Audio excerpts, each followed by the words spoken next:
Thank you for joining us for today's Spotlight Advanced. I'm Bruce Gulland. And I'm Liz Wade. Spotlight uses a special English method of broadcasting.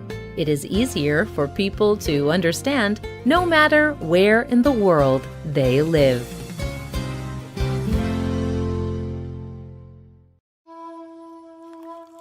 Some people drink it with food in the afternoon. Some people drink it to give themselves energy in the morning. Some people drink it as part of a ceremony. Some people drink it when they're sick. Some people drink it hot. Some people drink it very cold. People have been drinking it for hundreds of years in hundreds of countries. What is it? Tea. Tea comes from the Camellia sinensis plant. People pick the leaves off the plant. They set the leaves to dry. The tea leaves are ready when all the water from the leaves is evaporated. There are many ways to prepare the leaves before making the tea drink. Some tea leaves are left open to the air before they are dried. This makes the leaves darker. They will taste stronger. Some people mix tea leaves with flowers, oils, and other plants to give teas different tastes. The people who originally discovered tea developed these methods many years ago. The story of tea begins in China. Chinese history says that over 5,000 years ago, Chinese Emperor Shen Nung discovered tea. Stories say that a dry leaf from the tea plant fell into the emperor's cup of hot water. The emperor saw that his water turned dark. He tasted the water and liked it. This was the first cup of tea. However it started, tea became very popular in China. People believed that tea was healthy. People in China also created many different ways to prepare tea. In fact, a man named Lu Yu wrote a book just about tea late in the 8th century. Soon after this, tea travelled to Japan. Japanese Buddhist priests travelled to China, and they brought tea back with them. In Japan, people developed special ceremonies to serve tea. Serving tea became a new form of art. It was most common among wealthy people. Tea was an important part of both Chinese and Japanese culture. It had traveled to other Asian countries too. But tea had not yet traveled anywhere else in the world. Finally, in the late 1500s, Portuguese travelers brought small amounts of tea back to Europe. Portugal was one of the first European countries to trade with China. Portugal worked with the Netherlands to move the tea through Europe. Dutch ships took tea to France and other countries on the Baltic Sea. Only very wealthy people had enough money to drink tea in Europe.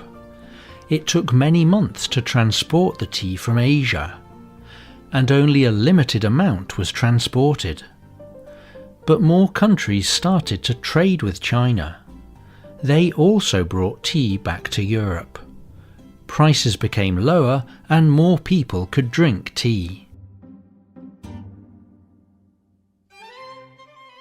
Today, England is the European country most known for tea. British traders started shipping tea to England in the late 1600s. Tea trade had become a very profitable business. England imported about 18,000 kilograms of tea a year in 1669. 10 years later, the country imported 6 times that amount of tea. British colonists also brought tea wherever they settled. Tea became very important in India. It is still a very important crop there. And Indian tea is known around the world. Tea played an important part in one British colony you might know.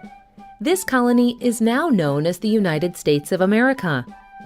England sent tea to America, But as time went on, England raised the taxes on the tea and other goods it sent. The people living in the colonies did not like these taxes. To protest the high taxes, a group of colonists took a large shipment of tea and threw it into the ocean. Today, this event is known as the Boston Tea Party. It was one of the most important events in the American Revolution.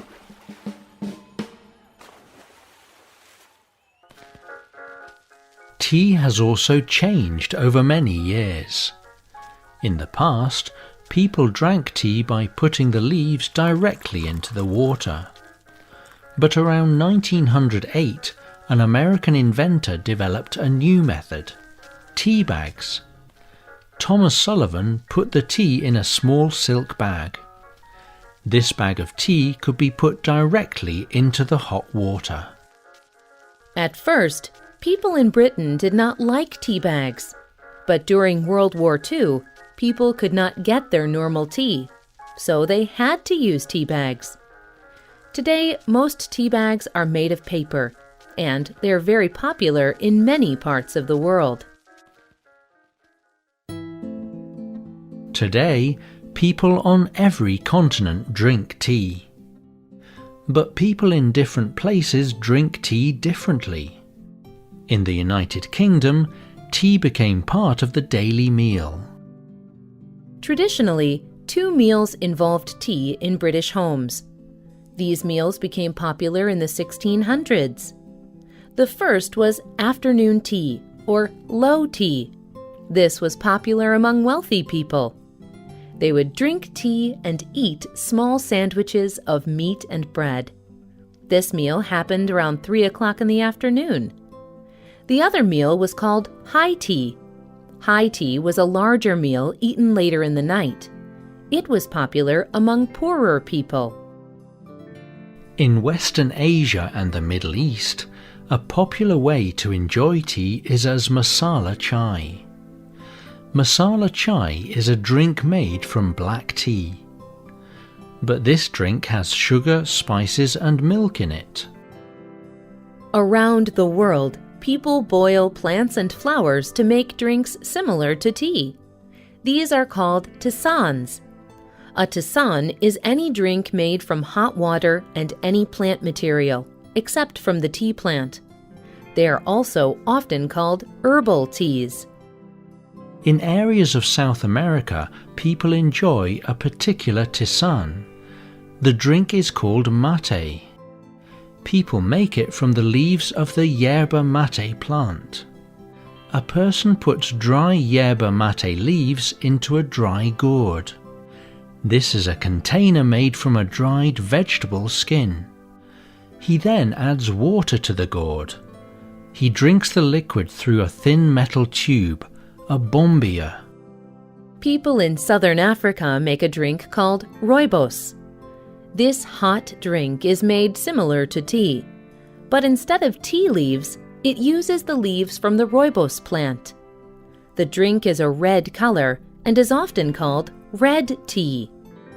However you drink tea, the next time you have a cup, think of all the people around the world who are joining you. Enjoy!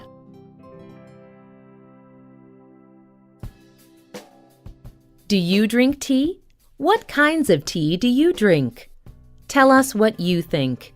You can leave a comment on our website or email us at radio@radioenglish.net. You can also comment on Facebook at facebook.com/spotlightradio. The writer of this program was Joshua Leo. The producer was Michio Zaki.